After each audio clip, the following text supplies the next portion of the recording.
Welcome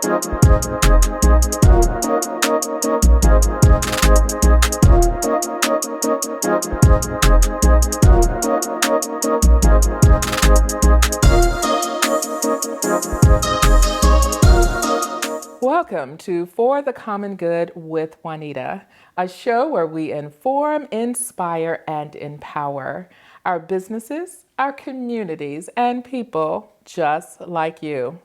I am really excited about the show today because we're talking about the wedding industry. Okay, the wedding industry after a pandemic and everything you need to know. And our guest today with us is Jess Aiken. And Jess is the owner of the wedding company of Williamsburg and the Planner's Perspective. At 17 years old, she found her passion for wedding planning and events and knew she wanted to open a business. Really? 17? Okay. She launched her business in 2012, and her business has grown now to over 11 employees. She has become known as the wedding planning company of Williamsburg. That's Williamsburg, Virginia. So I am really excited. So please help me welcome Jess Aiken to the show. Welcome to the show, Jess. Thank you so much. Thank you for having me. You are so welcome. I am so excited that we're doing this topic. Weddings never get old. No, they don't. And there's always things to talk about, and it gets so exciting. And you're going to tell us everything we need to know about weddings. So I want to talk about this wedding industry. Yeah. And in this market, in the Williamsburg market, tell us what's going on now in the market. So pre-COVID, we were having a very strong market. There was, tons of weddings happening and things were, I think, really ramping up. But then 2021 hit, or 2020, excuse me, I can't even remember at this point. 2020 hit and everything changed. It was really, really rough. I was seeing businesses who had owned, businesses for 10, 15 years starting to consider going out of business because they were losing everything. Yeah. We, on the planning side, were dealing with rescheduling and postponing over 30 weddings. So it was a lot of stress, a lot of heartache, a lot of dealing with people who were losing everything financially, emotionally. Weddings are a very emotional thing. And then when you add the financial piece to it, it takes it to a whole nother level. So going through that was quite a bit, and coming out on the other side, I think now more than ever, weddings are ramping up more and more in the Williamsburg industry. But the cost has changed a lot. Oh, we'll have to talk about that. Yeah, so we'll get to that.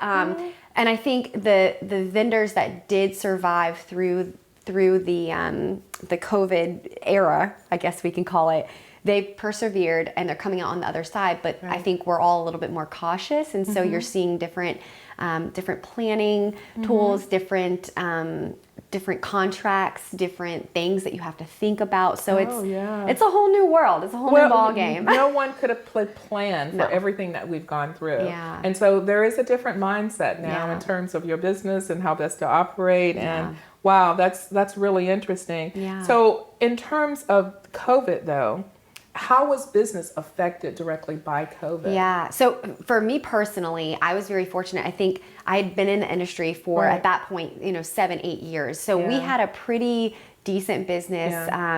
Cash flow was okay for us. So I wasn't hit quite as bad, but I will tell you what I did. I thought on my feet and I said, I've got to do something. I have to make revenue somehow. Right, exactly. And so we turned to something called mini weddings. So we actually started doing something called mini weddings. At the time, the state of Virginia was allowing 10 or less people at a wedding, if you remember. Now this is when, a little bit after we had completely shut down. So there was the era of we're completely shut down, you can't do anything. But then there was this part where, okay, well now you can have 10 people. Okay, well now you can have 30 people. Now you can have 50 people. So were people rebooking different venues for those smaller engagements?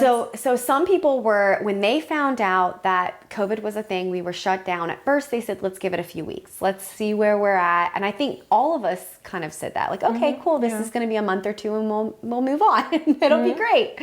And then, that was March, then it was April, then it was May, then it was June, and we were still sitting there and people were realizing, well, I have a $70,000 wedding that I'm not gonna be able to have the wedding I wanted. And I want to go ahead and get out of it. And so they were either canceling altogether or they were postponing. For those who were postponing, they were postponing to 2021 or even 2022, depending on, what was available at the venue, what vendors were allowing. A lot of people had postponement kind of agreements in their contract, but not for a purpose like this. It was more of, okay, well, if you want to reschedule within 6 months, then you can, but there would be an additional fee.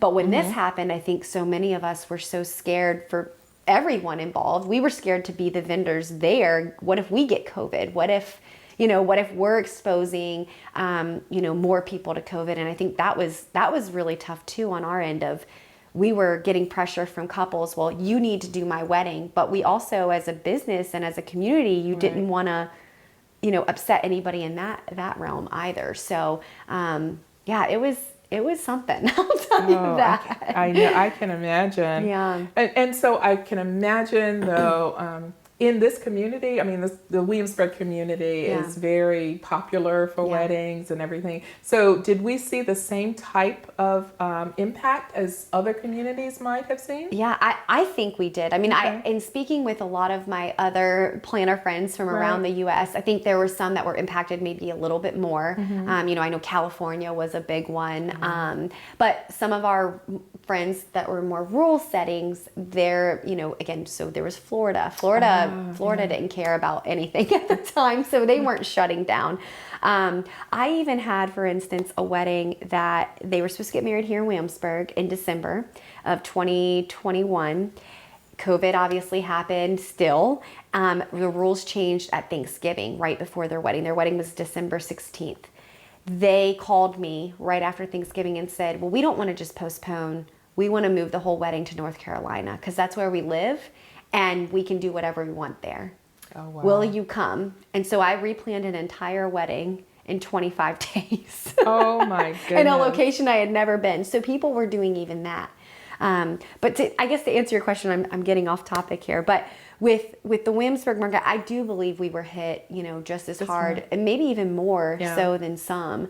And because we are a higher end market, I think people were impacted financially more so than other places because they were losing, $30,000, $40,000. That would make sense. Yeah. And I want to talk about sort of life or the market after COVID and what do we need to know and what has changed greatly since COVID. And we're going to talk about that after we come back from break. So we're going to take a short break now. And when we come back, we'll hear more from Jess Aiken in reference to the Williamsburg market and, how things have changed in the market post-COVID.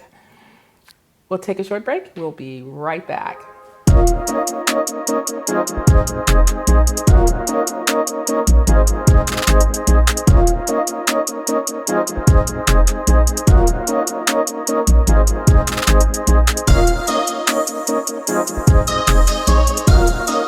Welcome back to For the Common Good with Juanita. And today we are talking about the wedding industry after a pandemic. So now let's understand what happened after the pandemic and how it changed wedding planning. And so Jess is going to talk about that now. Can you tell us what that's like? Yeah, so I think the biggest thing that we're seeing is with hotels. Hotel and room blocks have really, really changed. There's something called attrition out there that not a lot of people were familiar with before because many of the local hotels were willing to kind of do room blocks with no, financial commitment and things of that nature. And with Williamsburg being such a destination wedding market, a lot of people are coming from Northern Virginia or, outside of the area. Maybe they graduated here and so they wanted to come back, or they did family trips here and so they come back to Williamsburg to do their wedding. And we're finding that over and over, these couples are having to sign up for anywhere from 80 to 90% of a financial commitment on those room blocks. And while it doesn't sound significant, you're signing away, let's say it's $200 a room, per night. And maybe you want to hold 10 to 20 rooms per night. You could be on the hook for thousands of dollars if you don't actually book those rooms. And so a lot of our couples are very scared to, block off rooms, but they have to for their family members. And so we're finding that that's a big piece that has really changed. Doesn't, again, sounds minuscule, but in the planning world, it's something that's quite a bit. We've also seen a lot of transition. So I think the hospitality market really got hit hard. And I find that, the venue coordinator we were working with is now, we've had 3 different coordinators, and we can't keep that person in because there's just the turnover rate. Yeah, the turnover rate. It's just, it's quite a bit. Same with hotels. So who we were working with before is no longer there. And so us trying to track down new people or making changes. We're also seeing the influx of again, this is more of a financial commitment, but we're seeing where people are writing in their contract, their postponement policies are a little different. So they're charging a lot more if you want to postpone. They're putting higher parameters on it. So, it's much tighter than it used to be. Maybe you can only reschedule within 6 months rather than a year or more. Wow. There's also different parameters of inflation. So with inflation happening right now on top of COVID, people are putting things in their contracts like we can go up to 30% more. And so you're signing away knowing, okay, well, this is what the proposal says today, but if my wedding's in a year, I might have to pay 30% more. So it's a scary financial commitment out there right now with different things. So just businesses really looking at the risk factor and trying to make sure they're covered. I mean, that's what COVID taught us, right? To make sure that you're covered as far as risk goes. Wow. And, for couples who are doing this kind of planning, someone who's getting engaged today, what kind of advice would you give them? So much advice. I mean, where do you even start? I know, where do we start? I think the biggest thing is just understanding that inflation that's happening everywhere that you're seeing in real estate, you're seeing in, even gas prices. We're seeing it in the wedding industry too. What cost, $30,000, let's say 6-7 years ago, is double. I'm working with a client right now. This is his second daughter's marriage, and we were talking yesterday, and he said, my daughter got married pre-COVID. It was 2019. She got married. Same exact, very similar wedding, same guest count, very, very similar. It's going to cost double. So I think that's the biggest thing, is understanding that things are extremely expensive right now. There's really no way to get around it. There's certain things you can do to help yourself. I think the other thing too is everyone pushed their wedding out. And so when we were in 2021 and we were still dealing with this, and I think some people are even still dealing with it. COVID's still a thing. It's not just gone, right? But I think people are so scared that they've pushed out so much that, 2022, 2023 weddings we're still dealing with postponements, which is crazy to think. But I had this year, I think 4 or 5 postponements still from that 2020 time. Yeah. Wow. And so we have limited venues here in Williamsburg. At least in our area, and everybody wants the same dates. So if you just got engaged, you need to look at really being flexible with your date, whether it's a Friday wedding or a Sunday wedding, or just being flexible in the month and the time. Everybody wants October, everybody wants May, but those dates have been booked for, almost a year at this point for us. So it's something to think about. I don't want to stress anyone out. So basically you're saying you're booking a year out. Oh yeah. Even 2 years. We have quite a few for 2024 already. Oh my goodness. Yeah. Wow. Yeah. And just planning that far ahead. Oh my goodness. Yeah. So talk a little bit about why people, because I think most people don't think, I can do it myself, or I can get a friend to plan my wedding or help me plan my wedding until the time gets close and it's like, oh my gosh, I really did need a wedding planner. So tell us about why people need a wedding planner. Yeah, even if you're not considering full planning, I think everyone thinks that wedding planning is for the luxury. If you have a high budget, then you can have a wedding planner. But the reality is you can even have a day of planner. Now, A lot of wedding planners out there are going to hate me for saying it, but there is something called day of. Now, it doesn't mean that you hire us and we literally just show up on day of and that's it. We are working with you for a couple months out. But that is a more affordable option for folks who are looking, you know, to still get some help and get that stress relief off on those last few months. But not maybe spend, you know, a crazy amount of dollars. But we have everything from what we call wedding day management all the way up to full planning.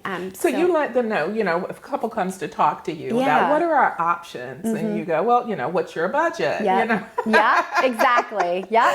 And so you can go through all of those options with them and they can figure out what is best for them. Yes, for sure. And we do everything from budget planning to design assistance to even those wedding day management. We're still taking some stress off by liaisoning with the vendors, creating timelines, creating diagrams, and really doing our best to make sure that they're not, you know, too stressed on those last 30 to 45 days. Wow, that's amazing. You know, this is a perfect area to stop. And when we come back, we want to hear more about the services. I want you to kind of walk us through some of the things that you're doing and that you work through with that couple through the process. I think for a lot of people, they may not understand what's all involved, you know, that you would do. So when we take a short break now, and when we come back, we're going to hear more about wedding planning. We'll be right back.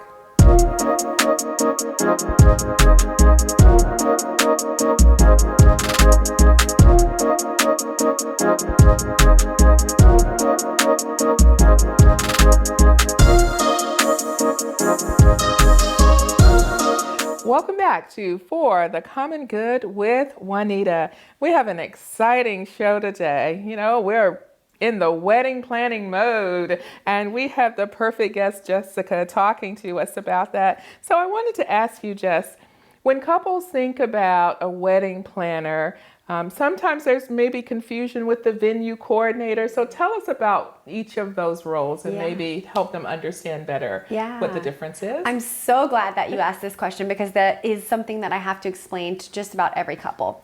So if you have a venue coordinator, the big difference there is they are there to strictly handle the venue. And so a lot of times what their jobs are going to be are to manage, if there's catering on site, they're going to be in the back making sure that the correct meals are going out to the correct tables, making sure that the staff are at the venue are managed within the catering side of things. They're setting up tables. If there were any issues with the rooms, the bathrooms, any of those types of things, that's what they're really handling and managing. They can assist you up to a certain amount, you know, of throughout the day. So maybe they're bringing you some drinks or some food. Sure. Depending on the venue, can do, you know, the ceremony, get you down the aisle and back down the aisle. But they're not going to go to your hotel room while you're getting ready with your hair and makeup and bring you an emergency kit and bring you lunch and bring you breakfast and check in on you and tell you exactly what should be done and go out with the photographer and hold your dress and bouquet and tell you that you're on time and make sure that you're not passing out from heat exhaustion, or making sure you're eating and drinking and doing all those things that we do as a planner. So think of it as anything that's going to be done at the venue is really that venue coordinator. And I don't mean by through the reception and timeline and all that, but anything external. So working with your vendors, providing timelines, diagrams, things of that nature, that's what your wedding planner is going to do. So those are the big differences. Do you work closely with the venue coordinator? Oh, yes. So at least here locally in Williamsburg, we're very close with the venue coordinators. I think they really enjoy when a planner comes in, though, because it's a lot less work for them, a lot less stress for them, and we kind of take that on for them. That makes a lot of sense. Yeah. So talk a little bit more about your services that you provide. And have your services grown very much over the years? Yeah. So, I mean, when I first started the business, I didn't do full planning because I was a little concerned of like, I don't know what full planning is. I don't understand that. You know, when you're first starting a business, you want to do something and do it really well. And so we started pretty low by doing just wedding day management.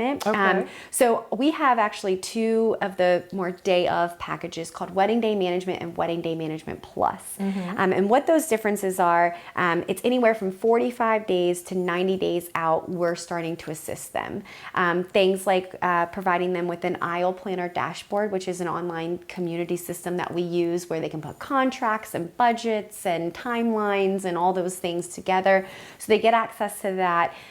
We're also helping them liaison with their vendors in those last, 30 to 60 days or so, making sure that the vendors know what the final counts are, any dietary restrictions, any issues that are arising. God forbid, we do get hurricanes. So hurricanes, dealing with that in those last, 10 days, dealing with flipping diagrams, rain plans, talking through those additional diagrams needed in case you're doing an all tent wedding.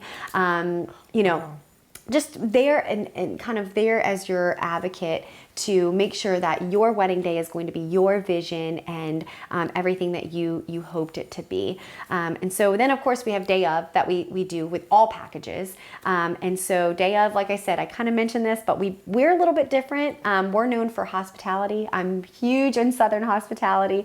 So we do things like bring breakfast, bring lunch on site for our couples. We're there with them when they have to get their photographs done. We're making sure that the photo list is being taken care of. If someone forgets a tie or a button breaks, we're sewing it on at the last minute. We're steaming dresses. We're shout wiping dresses when you get grass stains because you went through the vineyard for photos. I mean, you name it, we're doing it. And then, of course, through the evening, just making sure that everything is flowing smoothly and nicely and that mom is in the room. My biggest fear, I always joke with clients, is biggest fear is if mom is not in the room for father-daughter dance, I think I would be mortified.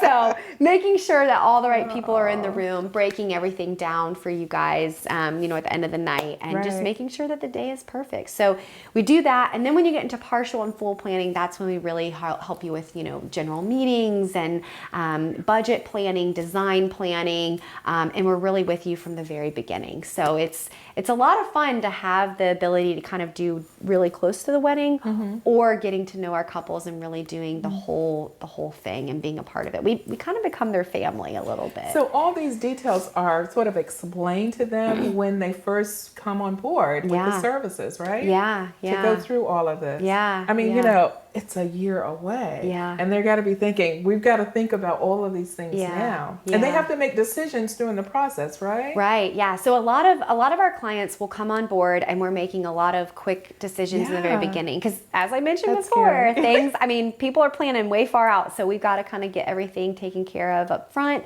And then there's a little bit of a lull where they get a little bit of a break and then we pick back up. But I try really hard, I call it phase-based planning is what I've implemented. Yeah. And so we have different phases. So you're not getting overwhelmed all at one right. time. It's like coming up with all of this at one time. But in right. phases. Okay. And so many of our couples, I mentioned this before, but they're from out of town. Yeah. And so often we'll work with them to figure out, well, what does your career look like? If you're a teacher, maybe summer is going to be better for you. So maybe we can really pack in more during the summer, as long as it works with the timeline of everything. So you're doing all this by phone, or is it video now? I mean, what pre-COVID and post-COVID? Yeah. How did that So change? Pre-COVID, I actually had an office space a while back, and then I find that no one ever wanted to meet at the office because we're always meeting at the florist or the venue or with the videographer, photographer. We're meeting with them in their studio space. So I found that it was just no point to keep that studio space. So I got rid of that. But doing a lot more video. I think video is a little bit more, people are more open to it. Consultations I used to do in person as much as possible. It's really moved to, even if they're in Williamsburg, they want to do video, just because I think that's this world that we're in now, COVID. People got used to doing that and they're weeding people out and figuring out who they want to work with. And so doing a lot more video. So video, phone calls, and then we'll have weekends set aside where they come into town and we knock out as much as we possibly can. Oh, this is so awesome. So what changes would you like to see in the wedding industry? Especially in this area, but just in general. I think the biggest thing for me, I say this often, we just don't have enough wedding venues. We need more of them. I also find that for clients, it breaks my heart. We are a higher end company at this time, and we work with a lot of higher end budgets, but I think back to, again, when I started in 2012, I remember the first $30,000 budget I got, and I thought I had died and gone to heaven. I was like, this is so much money. And now when someone comes to me with that, I don't know how we're going to do it. And I just think it's unfortunate that even in our area, but particularly everywhere, that the industry has just boomed so much at this point. That's just where we are. That you can't have a decent wedding for a certain, for an affordable price range. I think people are having to pull in all the parents as well as their financials to make this work. And I just think I'd love to see people be able to get back to maybe the root of back to when it was a little bit more affordable and maybe not as crazy. So what's happening today? Are there just as many church weddings or other venues, or it's a pretty much across the board? Yeah. So there used to be a lot more, I would say ballroom, hotel weddings. Yeah. Now there's actually standalone venues where it's a venue and its primary use is for weddings and events. Oh. I would say probably 30% of my couples are doing church weddings. Most are wanting to do everything on site. That's really interesting. Yeah, so it's kind of moving from, because it used to be lots and lots of church weddings, yes. And it's kind of moving from that to sort of a full. Yeah, I was sort of noticing that. Yeah. I was curious about that. Yeah, it's interesting. It's fun to see. But it's very different, because everything is on site, pretty much, and the reception and all of that. Yeah. I'm really finding people really care about the guest experience. I think after COVID, I think that's something I've really seen, whether it's just a shift in what we're doing or if it's a COVID thing. Right. But people care so much about the guest experience. And so they're not just doing the wedding day, they're doing welcome receptions, rehearsal dinners, brunches after. They want to make it a full wedding weekend and just make it, a spectacular event for everyone involved, which is very interesting. It was not like that before. So. Well, thank you for taking me on the journey. Yeah, of course. You'll have to pop by one time. It's been so exciting. So if one of the viewers wanted to reach you, what would be the best way for them to contact you? Sure, thank you. So www.weddingcompanyofwilliamsburg.com. We also have our coaching site. So if you're a wedding planner who's interested in maybe learning how to be a wedding planner or want to learn more about business, that's theplannersperspective.com. We also are on Instagram, Facebook. So on Instagram, we are Wedding Co. WMBSG. It's probably really tough. I'll have to give you this to put out there. And then, of course, Facebook Wedding Co. is our Facebook. And we'll have this information, too, on our credits at the end of the show. Okay. Well, thank you so much, Jess, for talking to us about the wedding. Yeah. Such a beautiful experience, and you describe it so well. It makes it sound so easy. Oh, I wish. That's my job, I guess, right? Yeah, take the stress out of it, and you do that very well. Thank you. Thank you. And thank you for tuning in to For the Common Good with Juanita. We'll see you next time.